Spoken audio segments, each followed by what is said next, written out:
Je vous souhaite la bienvenue à la bibliothèque interuniversitaire de la Sorbonne. Je ne sais pas si vous m'entendez tous. Je ne vais pas prendre de micro parce que je vais juste dire quelques mots d'introduction avant qu'on rentre dans le vif du sujet. Bienvenue à cette nuit de la lecture spéciale consacrée à Marguerite Duras. Cette nuit de la lecture s'inscrit dans une année entière, une année universitaire, que la bibliothèque consacre à Marguerite Duras avec toute une série d'événements. Notamment l'accueil d'auteurs et d'autrices qui ont été inspirés d'une manière ou d'une autre par Marguerite Duras. C'est un cycle que nous avons qui s'appelle Le livre en question. Donc, nous avons justement parmi nous Jeanne Sautière qui va venir prochainement, donc le 18 mars, faire la lecture d'un texte original. Puis nous aurons Christine Montalbetti le 29 avril et Virginie Poitrasson le 12 mai. Donc ça, c'est un de nos événements. Et puis, nous avons aussi une très très belle exposition qui va bientôt se terminer, donc elle se termine le 29 janvier, qui a pour commissaire Joëlle Pagès-Findon, qui est aussi parmi nous et qui, évidemment, est partie prenante de cette soirée, je vais y revenir. Donc on a vraiment construit toute l'année autour de cette thématique. Et donc je vais commencer par les remerciements, parce que à la fois cette année et cette nuit de la lecture, c'est un collectif de personnes.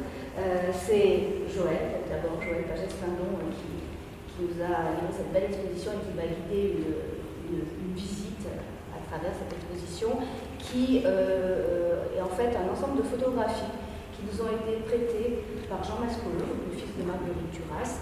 Ce sont des photos beaucoup de lui, mais aussi de certains de ses proches. Et également de Michel Porte. Michel Porte qui nous a quittés il y a peu de temps et qui a été en fait à l'origine de cette exposition, puisque cette exposition s'appelle Les lieux de Marguerite Duras, et vous avez toutes vu sans doute de très beaux documentaires que Michel Porte a consacrés justement à ces thèmes. Donc nous avons également évidemment des lectures, c'est la nuit de la lecture, donc entendre les textes de Duras avec une grande émotion.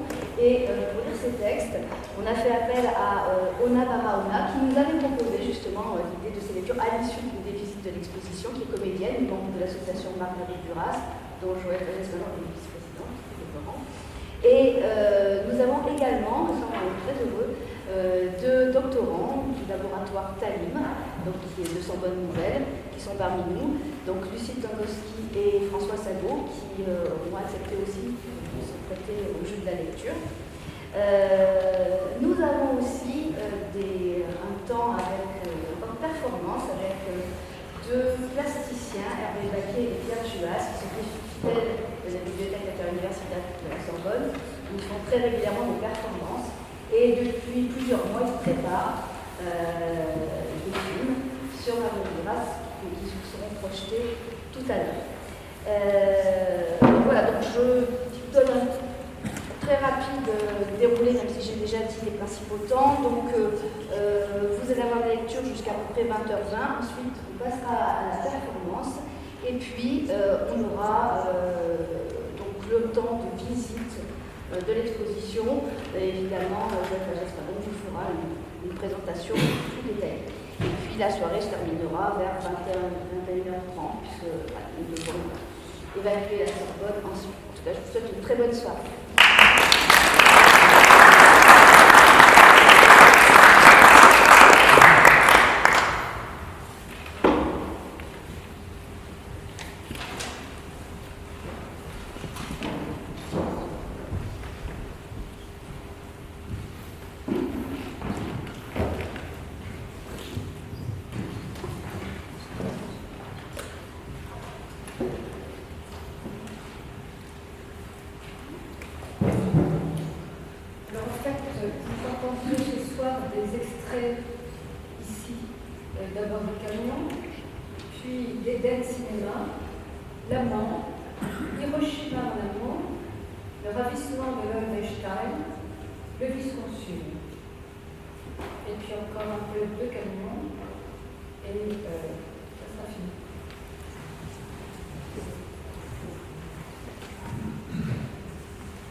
puis elle raconte sa vie à qui se trouve là. Chaque soir, elle raconte sa vie pour la première fois.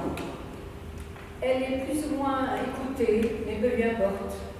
Elle parle de voyages qu'elle aurait fait dans des contrées uniformes. Elle dit que ça ne dépend pas des contrées ni de rien. Il ne demande pas quoi dépend de quoi, le chauffeur. Alors elle répond à sa place, elle dit « Moi, je parlais de l'occupation du temps ». Elle aurait parlé aussi d'une ville qu'elle aurait habitée dans son enfance, loin du pays français, tropical. Elle dit « Il y a un fleuve ». Elle dit s'en souvenir avec une précision éblouissante. Il n'aurait pas demandé quelle ville. Alors elle aurait parlé d'autres villes, de plusieurs autres villes. Elle aurait dit « J'ai la tête pleine de vertiges et de cris, pleine de vent. Alors quelquefois, par exemple, j'écris des pages. » Vous voyez ?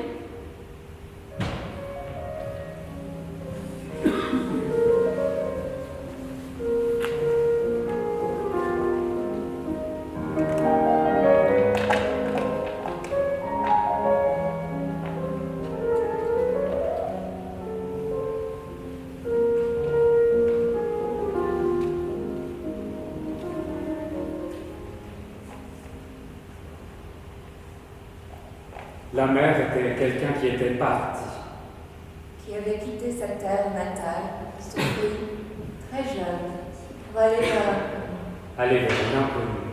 Il fallait un mois de bateau pour aller de Marseille à Saigon.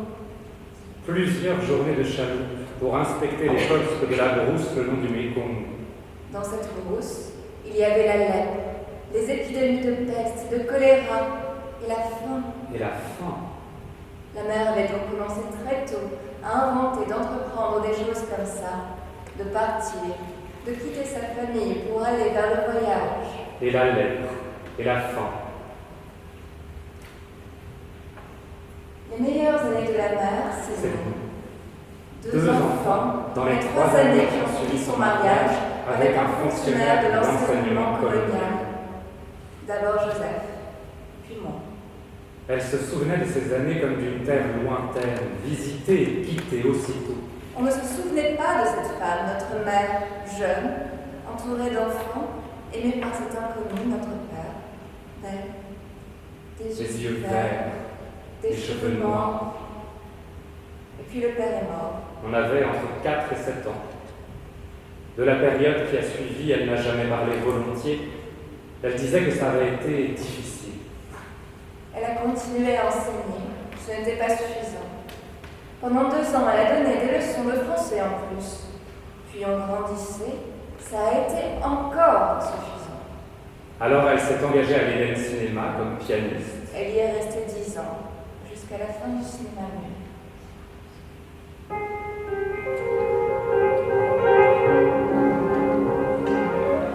Elle nous emmenait avec elle à l'Éden. On dormait autour du piano sur des coussins. Elle n'a jamais pu se séparer de ses enfants, la mère. Où qu'elle aille, elle nous traînait agrippés à son corps. Agrippée à son corps. Sauf à la fin, quand elle a été très près de la mort. Elle était dure, la mère. Terrible, invivable. Pleine d'amour. Mère de tous, mère de tout. Criante, hurlante, dure, terrible, invivable. Pleurant sur le monde entier, sur les enfants morts de la plaine, sur les bagnards de la piste. Sans Dieu, la mère, sans maître, sans mesure, sans limite, aussi bien dans la douleur qu'elle ramassait partout que dans l'amour du monde. Dans l'amour du monde. La forêt, La mer. l'océan.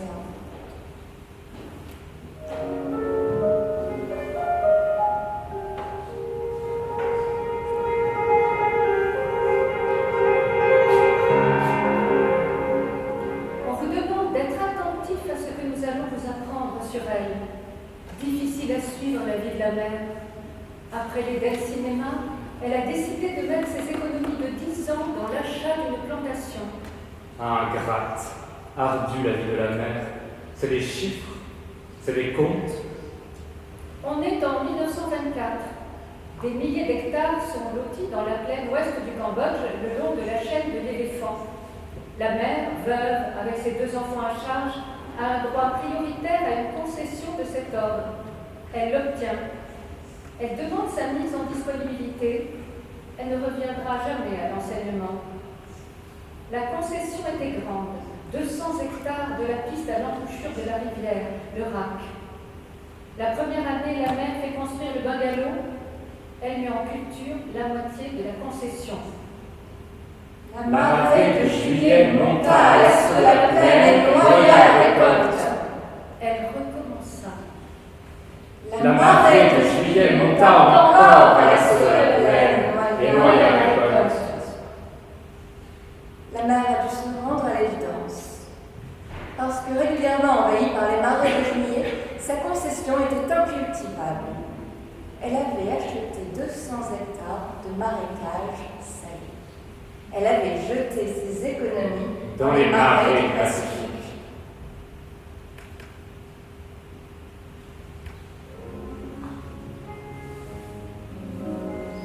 Elle ne savait pas, la mère. Rien. Elle était sortie de la vie de l'Éden ignorante de tout, du grand vampirisme colonial, de l'injustice fondamentale qui règne sur les pauvres du monde. Elle l'a compris trop tard, la mère. Elle ne l'a jamais. Jamais. Rien ne pouvait pousser dans la plaine. La plaine n'existait pas. Elle faisait partie du Pacifique. C'était des eaux salées, des plaines d'eau. On ne savait pas où commençait le Pacifique, où se terminait la plaine, entre le ciel et la mer.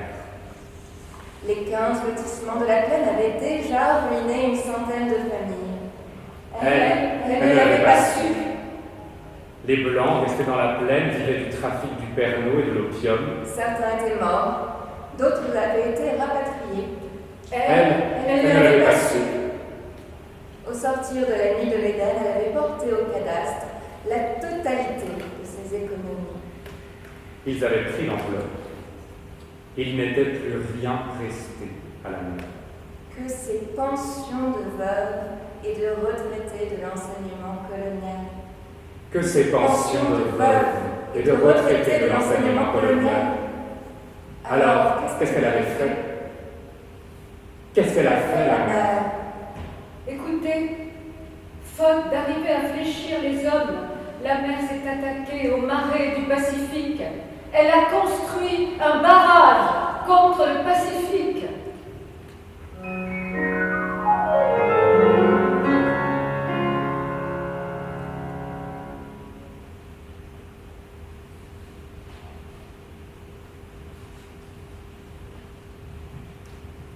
Ce qu'il y a d'insolite ce jour-là, c'est que la petite porte sur la tête son chapeau d'homme qui colore de rose toute la scène.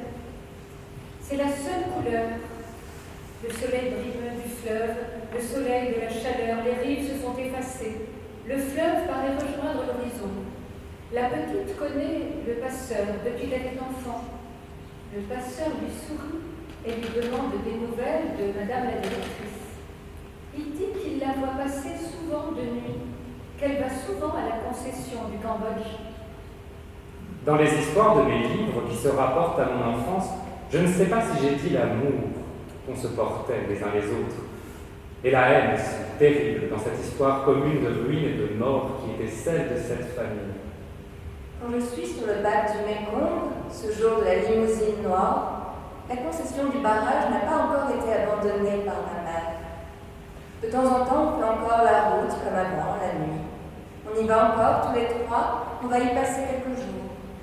On reste là, sur la véranda du bungalow, face à la montagne du sien, puis on repart. La rencontre de l'homme riche à la limousine noire, c'est après l'abandon de la concession. 2 ou 3 ans après, sur le bac, ce jour que je raconte dans cette lumière de brume et de chaleur. Dans la limousine, il y a un homme très élégant qui me regarde. Ce n'est pas un blanc. C'est arrivé très vite. Il est venu tous les jours la chercher au lycée pour la ramener à la pension. Et puis une fois, il est venu un jeudi après-midi à la pension. Il l'a emmené dans l'automobile noire. C'est à Cholet. C'est à l'opposé des boulevards qui relient la ville chinoise au centre de Saigon. Elle a consenti à venir dès qu'il le lui a demandé, la veille au soir. Elle est là où il faut qu'elle soit, déplacée là. Elle éprouve une légère peur. Lui, il tremble. Il la regarde tout d'abord comme s'il attendait qu'elle parle, mais elle ne parle pas. Alors, il ne bouge plus. Il ne la déshabille pas. Il dit qu'il l'aime comme un fou. Il le dit tout bas, puis il se tait. Elle lui dit « Je préférerais que vous ne m'aimiez pas. Même si vous m'aimez, je voudrais que vous fassiez comme d'habitude avec les femmes. » Il la regarde comme épouvantée. Il demande « C'est ce que vous voulez vraiment ?» Elle dit que oui. Il a commencé à souffrir là, dans la chambre, pour la première fois. Il lui dit que déjà il sait qu'elle ne l'aimera jamais. Il dit qu'il est seul, atrocement seul avec cet amour qu'il a pour elle. Il dit « Vous m'avez suivi jusqu'ici comme vous auriez suivi n'importe qui. » Les baisers sur le corps font pleurer. On dirait qu'ils consolent. Dans la famille, je ne pleure pas. Ce jour-là, dans cette chambre, les larmes consolent du passé et de l'avenir aussi. Je lui dis que de ma mère, une fois, je me séparerai, que même pour ma mère, une fois, je n'aurai plus d'amour. Je pleure. Il met sa tête sur moi et il pleure de me voir pleurer. Je lui dis que dans mon enfance, le malheur de ma mère a occupé le lieu du rêve.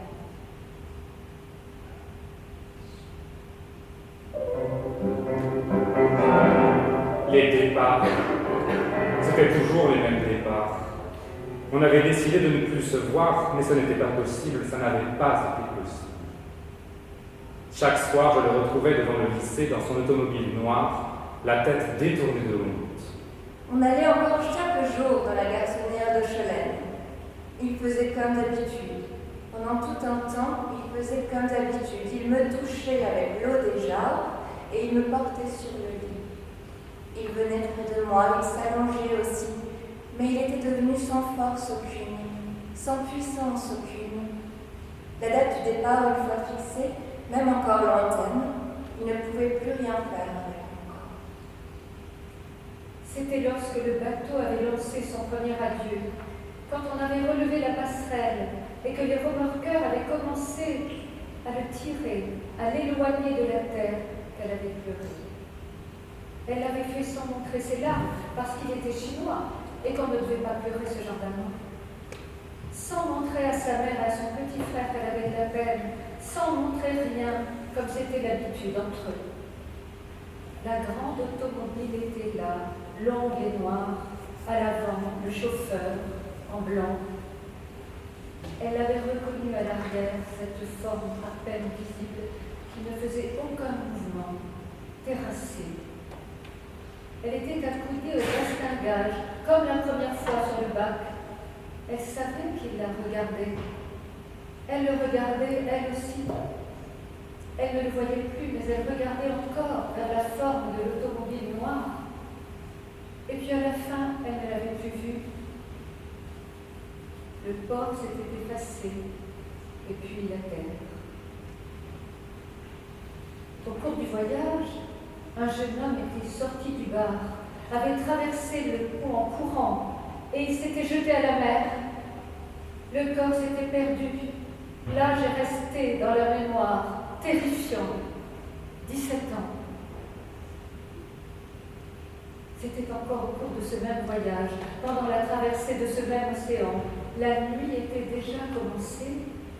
Il s'est produit dans le grand salon du pont principal l'éclatement d'une valse de Chopin qu'elle connaissait de façon secrète et intime, parce qu'elle avait essayé de l'apprendre pendant des mois et qu'elle n'était jamais arrivée à la jouer correctement, jamais, ce qui avait fait qu'ensuite sa mère avait consenti à lui faire abandonner le piano. Il n'y avait pas un souffle de vent et la musique s'était répandue partout dans le paquebot noir comme une injonction du ciel dont on ne savait pas à quoi elle avait trait, comme un ordre de Dieu dont on ignorait la teneur.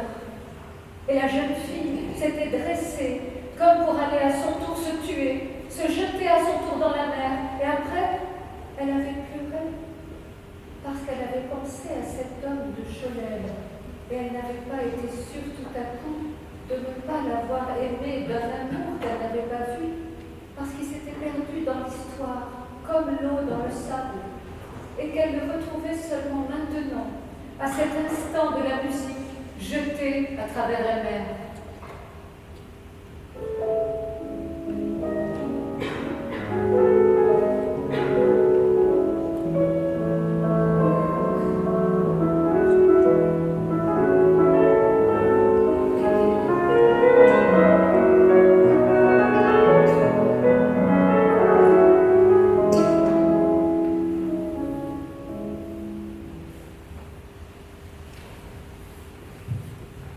Tu es complètement japonais? Complètement. Je suis japonais. Tu as les yeux verts, c'est bien ça? Oui, je crois qu'ils sont verts. 4 fois au musée à Hiroshima, j'ai regardé les gens. J'ai regardé moi-même pensivement le fer brûler, le fer brisé, le fer devenu vulnérable comme la chair. J'ai vu des capsules en bouquet. Qui y aurait pensé? Des peaux humaines flottantes, survivantes, encore dans la fraîcheur de leur souffrance. Des pierres brûlées, des pierres éclatées, des chevelures anonymes que les femmes de Hiroshima retrouvaient tout entières tombées le matin au réveil. J'ai eu chaud, place de la Paix, 10 000 degrés sur la place de la Paix. Je le sais, la température du soleil sur la place de la Paix, comment l'ignorer? Comme toi, moi aussi j'ai essayé de lutter de toutes mes forces contre l'oubli. Comme toi, j'ai oublié. Comme toi, j'ai désiré avoir une inconsolable mémoire, une mémoire d'ombre et de pierre. J'ai lutté pour mon compte de toutes mes forces, chaque jour, contre l'horreur de ne plus comprendre du tout le pourquoi de ce souvenir. Comme toi, j'ai oublié. Qu'est-ce que c'était pour toi, Hiroshima en France? La fin de la guerre, je veux dire complètement la stupeur à l'idée qu'on ait osé, la stupeur à l'idée qu'on ait réussi, et puis aussi pour nous le commencement d'une peur inconnue, et puis l'indifférence, la peur de l'indifférence aussi. Elle a eu une balle, un amour de jeunesse allemand. Nous irons en Bavière, mon amour, et nous nous marierons. Folle, je suis folle d'amour pour toi. Elle n'est jamais allée en Bavière. Que ceux qui ne sont jamais allés en Bavière osent lui parler de l'amour. Tu n'étais pas tout à fait mort. J'ai raconté notre histoire. Je t'ai trompé ce soir avec cet inconnu. J'ai raconté notre histoire. Elle était, vois-tu, racontable. 14 ans que je n'avais pas retrouvé le goût d'un amour impossible. Depuis 9 heures. Regarde comme je t'oublie. Regarde comme je t'ai oublié. Regarde-moi. C'est horrible. Je commence à moins bien me souvenir de toi. Je commence à t'oublier. Je tremble d'avoir oublié tant d'amour. On devait se retrouver à midi sur le quai de la Loire. Je devais repartir avec lui. Quand je suis arrivée à midi sur le quai de la Loire, il n'était pas tout à fait mort. Quelqu'un avait tiré d'un jardin. Dans quelques années, quand je t'aurai oublié, et que d'autres histoires comme celle-là, par la force encore de l'habitude, arriveront encore, je me souviendrai de toi, comme de l'oubli de l'amour même. Je penserai à cette histoire comme à l'horreur de l'oubli. Je le sais déjà. De même que dans l'amour, cette illusion existe. Cette illusion de pouvoir ne jamais oublier. De même, j'ai eu l'illusion devant Hiroshima que jamais je m'oublierai. De même que dans l'amour.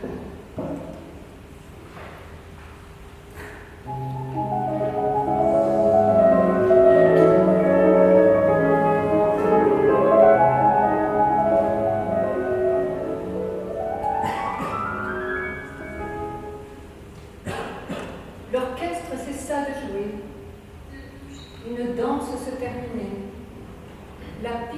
s'était vidée lentement. Elle fut vide. La femme la plus âgée s'était attardée un instant à regarder l'assistance, puis elle s'était retournée en souriant vers la jeune fille qui l'accompagnait. Sans aucun doute, celle-ci était sa fille. L'élégance de la mère et dans le repos et dans le mouvement inquiétaient. Elles étaient ce matin sur la plage, dit le fiancé de Lloyd, Michael Richardson. Il s'était arrêté. Il avait regardé les nouvelles venues, puis il avait entraîné Lloyd vers le bar et les plantes vertes du fond de la salle. Elles avaient traversé la piste et s'étaient dirigées dans la même direction. Leur marche de prairie à toutes les deux les menait de pair, où qu'elles aillent. Lloyd, frappé d'immobilité, avait regardé s'avancer comme lui cette grâce abandonnée, ployante d'oiseau blanc. Elle était maigre. Elle avait vêtu cette maigreur d'une robe noire à double fourreau de tulle également noire, très décolletée. L'ossature admirable de son corps et de son visage se devinait. Qui était-elle? On le sut plus tard. Anne-Marie Streeter. Était-elle belle? Quel était son âge? Qu'avait-elle connu? Avait-elle regardé Michael Richardson en passant? S'était-il reconnu lorsqu'elle était passée près de lui? Elle était teinte en roux, brûlée de rousseur, Ève Marie. Lorsque Michael Richardson se tourna vers Lloyd et qu'il l'invita à danser pour la dernière fois de leur vie, il était pâle. La femme était seule, un peu à l'écart du buffet. Michael Richardson se dirigea vers elle dans une émotion si intense qu'on prenait peur à l'idée qu'il aurait pu être éconduit. Lloyd, suspendue, attendit, elle aussi. La femme ne refusa pas.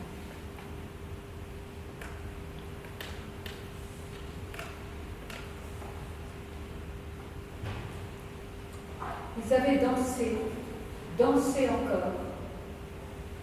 Aux toutes premières clartés de l'aube, la nuit finit. Michael Richardson avait cherché quelqu'un des yeux vers le fond de la salle. Il n'avait pas découvert l'homme. L'orchestre cessa de jouer. Le bal apparut presque vide. Il ne resta que quelques couples, dont le leur, et derrière les plantes vertes, Lloyd. Lloyd cria pour la première fois. Lloyd avait crié sans discontinuer des choses sensées. Il n'était pas tard, l'heure d'être trompée. Elle avait supplié Michael Richardson de la croire.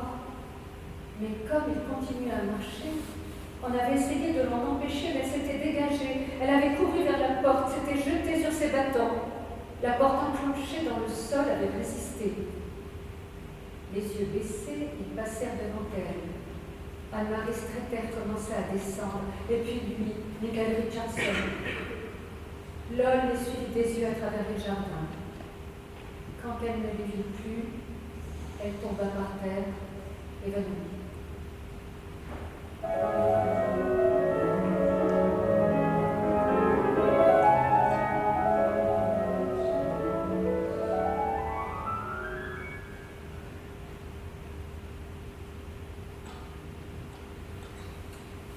Ce soir à Calcutta, l'ambassadrice Anne-Marie Streeter est près du buffet. Elle sourit. Elle est en noir. Sa robe est à double fourreau de tulle noir.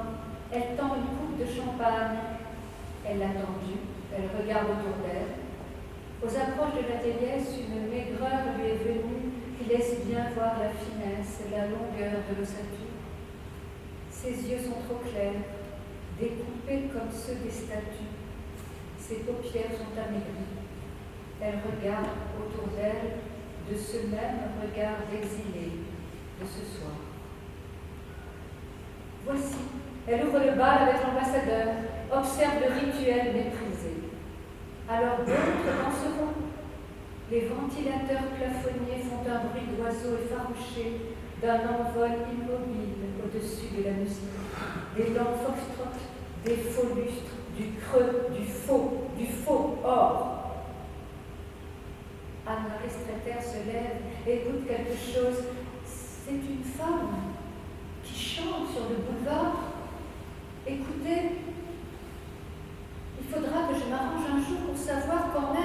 mais tu ne sauras rien. Elle est tout à fait folle. Sous le lampadaire, grattant sa tête chaude, elle, maigreur de Calcutta pendant cette nuit grasse. Elle est assise entre les fous. Elle est là, la tête vide, le cœur mort. Elle attend toujours la nourriture. Elle parle, raconte quelque chose que personne ne comprendrait.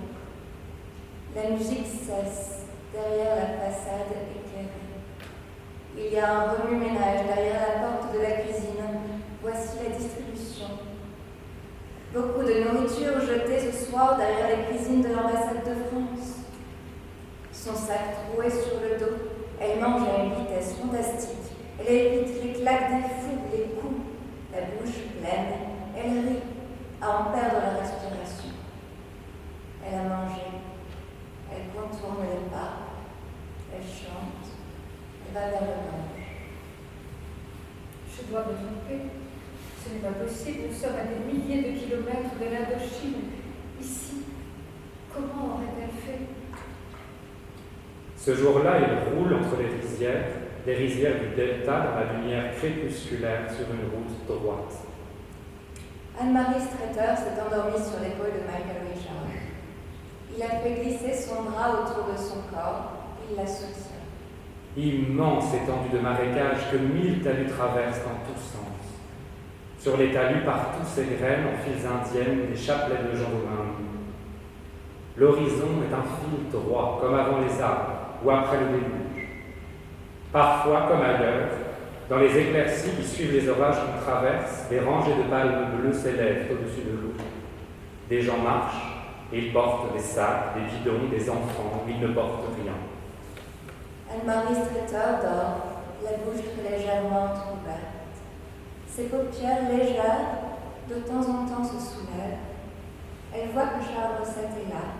Elle lui sourit et se rendort encore. 1000 sur les talus, ils transportent, posent, repartent les mains vides. Gens autour de l'eau vide des rizières. Rizières aux arêtes droites, 10 000 partout, 100 000 partout. Engrincés et sur les talus, ils marchent. Procession continue, sans fin. De chaque côté d'eux pendent leurs outils de chair nue. Fatigue. Ils ne parlent pas, pour ne pas la réveiller. Ils n'ont rien à se dire d'ailleurs sur les jonques noires qui avancent dans les voies d'eau entre les rizières d'eau noire. De loin en loin, il y a des semis, des espaces de verdure éclatante et moelleuse, de la soie peinte. De temps en temps aussi, la circulation des personnes est à peine un peu plus rapide sur les talus. On est dans un pays d'eau, à la frontière entre les eaux et les eaux, douces, salées, noires, qui dans les baies se mélangent déjà avec la glace verte de l'océan.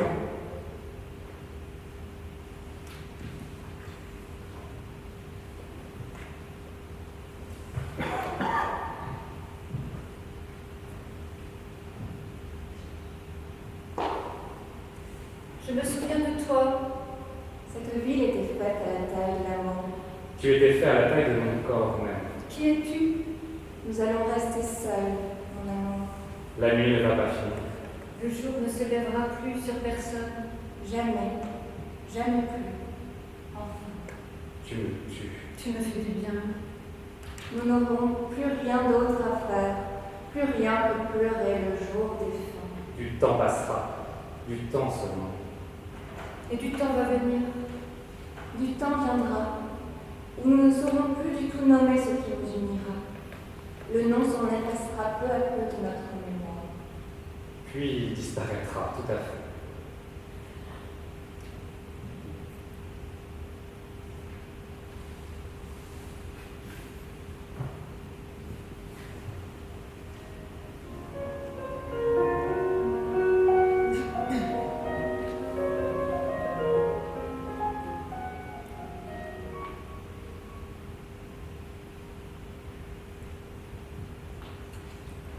Quelqu'un aurait dit ça, oui.